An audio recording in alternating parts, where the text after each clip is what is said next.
नमस्ते दोस्तों। चलिए आज इंग्लिश लिटरेचर के एक ऐसे क्लासिक नॉवल की दुनिया में चलते हैं जिसने लगभग 200 साल पहले समाज के नियमों को हिला कर रख दिया था। शार्लेट ब्रॉन्टे की जेन एयर। ये सिर्फ एक लव स्टोरी नहीं है, बिल्कुल नहीं। ये एक औरत की आज़ादी, उसके आत्मसम्मान और अपनी पहचान की खोज की कहानी है। तो आइए इसके सफर को और गहराई से समझते हैं। सबसे पहले जरा इस टाइटल पेज को देखिए। जब जेन एयर 1847 में पब्लिश हुई तो इस पर राइटर का नाम शार्लेट ब्रॉन्टे नहीं बल्कि करो बेल लिखा था, एक आदमी का नाम। पता है क्यों? क्योंकि उस दौर में एक महिला राइटर को कोई सीरियसली नहीं लेता था। तो सोचिए, पहले ही पन्ने से ब्रॉन्टे ने उस समाज पर एक सवाल खड़ा कर दिया जहां एक औरत को अपनी आवाज बुलंद करने के लिए एक मर्द का नकाब पहनना पड़ता था। यहीं से इस नोवेल के मेन थीम्स जेंडर और सोसाइटी की नींव रखी जाती है। तो आज हम जेन के सफ़र को कैसे समझेंगे?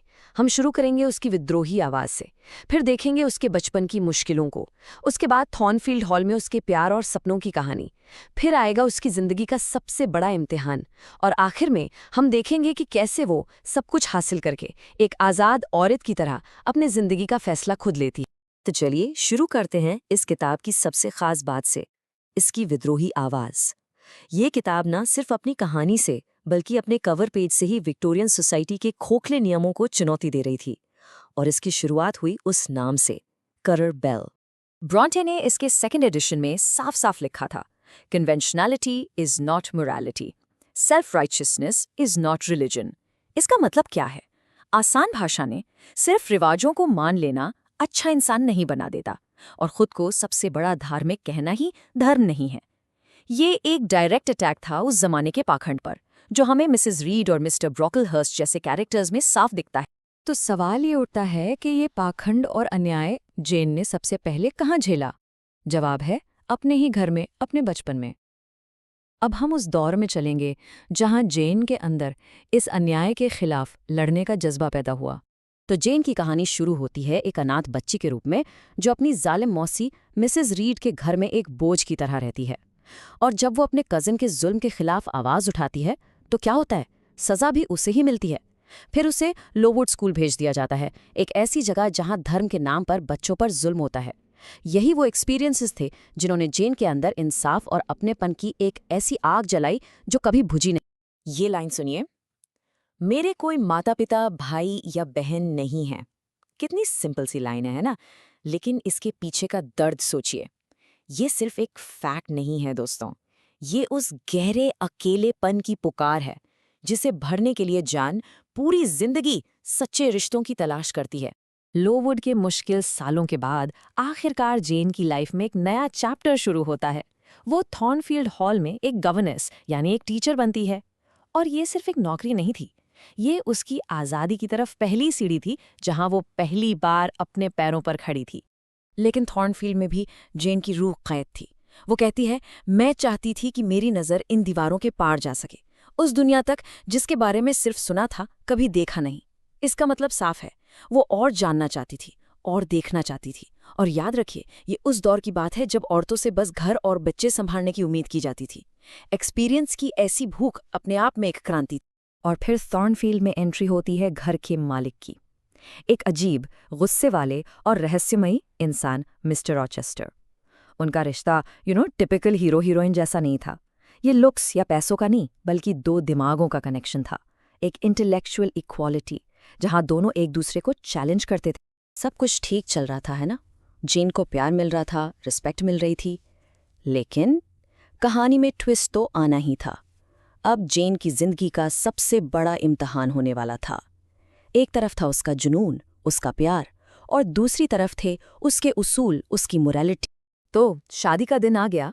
जाने को वो सब कुछ मिलने वाला है जिसका उसने बचपन से सपना देखा था। पर क्या ये हैप्पीली एवर आफ्टर है, या तूफान से पहले की शांति? इमेजिन द सीन, जेन और रॉचेस्टर शादी के लिए खड़े हैं और अचानक एक आवाज गूंजती है, एक ऑब्जेक्शन, एक ऐसा गहरा राज सामने आता है जो सब कुछ तबाह कर देगा। और वो राज क्या था? मिस्टर रॉचेस्टर की एक पत्नी अभी जिंदा है। ये खुलासा एक बॉम्ब की तरह गिरता है। रॉचेस्टर पहले से शादीशुदा है। सोचिए जेन पर क्या बीती होगी। अब उसके सामने एक ही चॉइस है, क्या वो अपने प्यार के लिए अपने उसूलों को तोड़ देगी और रॉचेस्टर की मिस्ट्रेस बनकर रहेगी? लेकिन जाने क्या जवाब देती है। ये लाइन दोस्तों इस पूरे नॉवल का दिल है। वो कहती है, मैं कोई पंछी नहीं हूं और कोई जाल मुझे फंसा नहीं सकता। मैं एक आज़ाद इंसान हूं, अपनी आज़ाद मर्जी के साथ। वाओ, ये सिर्फ एक लाइन नहीं, ये एक आज़ादी का ऐलान है। उसके लिए उसका सेल्फ रिस्पेक्ट, उसका आत्मसम्मान दुनिया के किसी भी प्यार से ऊपर था।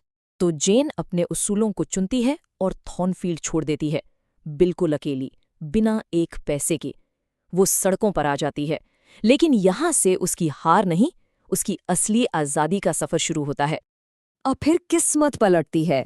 यूसे पहले रिवर्स परिवार में पनाह मिलती है, जो बाद में उसके अपने कजन्स निकलते हैं, और फिर उसे अपने दूर के अंकल से एक बहुत बड़ी दौलत मिलती है। अब सोचिए, जेन अब एक गरीब टीचर नहीं, बल्कि एक अमीर इंडिपेंडेंट औरत है, और ये आज़ादी उसने शादी से नहीं, खुद हासिल की है। तो अब गेम पूरी तरह बदल चुका है। जेने अब लाचार नहीं है। अब वो जो भी डिसीजन लेगी वो मजबूरी का नहीं, अपनी मर्जी का होगा, उसका अपना आज़ाद फैसला। तो अगर हम जेन की पूरी जर्नी को देखें तो ये इन 5 स्टेप्स में साफ दिखती है।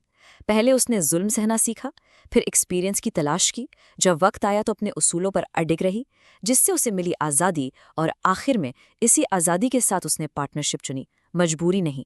और आखिर में जेन अपनी मर्जी से रॉचेस्टर के पास वापस जाती है, लेकिन इस बार इक्वेशन बिल्कुल अलग है।